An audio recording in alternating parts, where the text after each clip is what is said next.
Hey, it's Mark coming to you from Baker's Green Acres. Today's the 25th of September 2017, and we're in about our fifth day of really high heat. Don't know what's going on, but it was in the 90s yesterday, and for northern Michigan, that's pretty high.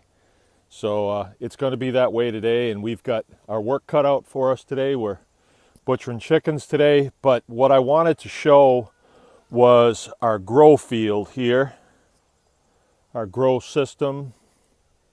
If you're new, what I have here is a 300 long by 100 wide and then divided in three equal parts, so 100 by 100. And what I have done here is I've planted these forage radishes, and they're at about 7 or 8 weeks now. I'd say 8 weeks. And have a look. This is what you get. This is a radish, right? And this top is very, very lush. It's soaking wet now. We haven't had any rain for 10 days. But these guys collect up the dew, and then they are able to supply the root with what they need, and the root is able to take up a lot of nutrient from the soil. And I'm really excited about this because this works far better for the homestead model. All right, so let's say that you've decided that you're going to be a homesteader and you want to raise 10 pigs a year. Well, if you live where I live, you're going to probably need to feed your pigs for about 6 of the 12 months of the year. So you'll have to secure some sort of feed source. But then, if you have a grow system like this and it's divided in threes, you can plant it sequentially so that you always have something for your small pigs to be on. Now, the pigs that are in here now, I just put them in yesterday. There was 30 of them.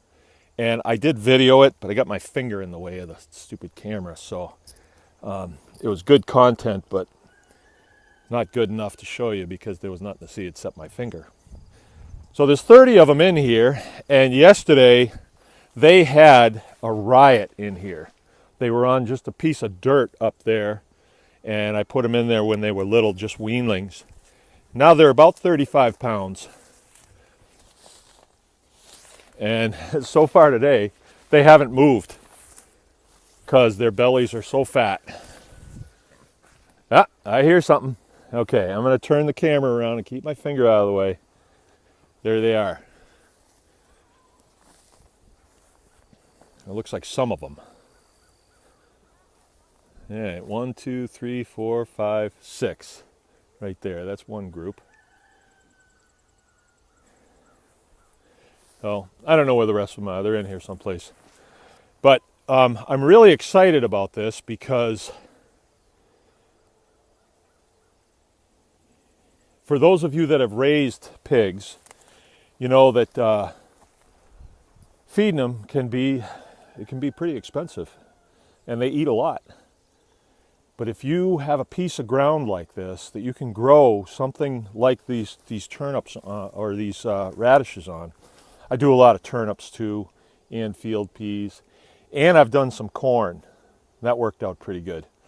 We don't have to be too concerned about weeding. We don't have to be too concerned about a radish that gets too big and maybe gets worms in it or something like that. We don't really care because our animals don't care, and they're the end customer. Oh, there's the rest of them over there. They're hanging out by the fence. Boy, they're docile as can be. I'll turn this around and show you. Oh.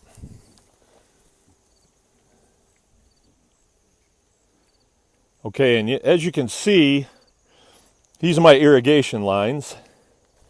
And here's real-time electric fence troubleshooting. there's a line that has fallen down over the wire. So that was shortening it out for sure. And then this, definitely shorten it out.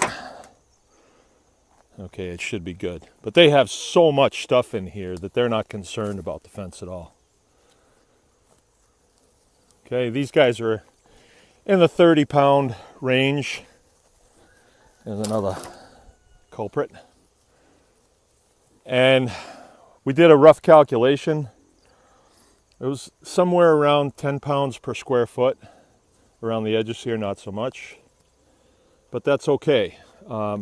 There's far more forage in here than they're going to need, probably up until the time snow comes.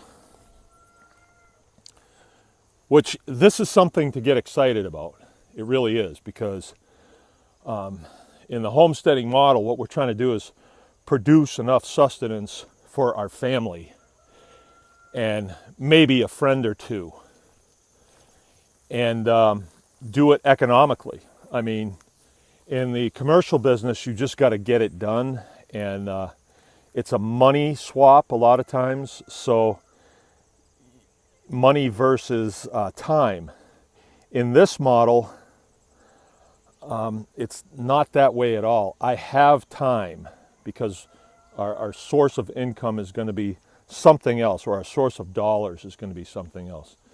Remember, our income is what we're going to use to buy meat. But if we're going to produce our own meat, then there's a little bit of grace in there. So we want to make sure that our animals are healthy, they're happy, they're well contained, they're not going to do any damage to the rest of our property or anybody else's property. So we can take the time to contain, in this case, 30 animals very easily, and it's really easy to maintain.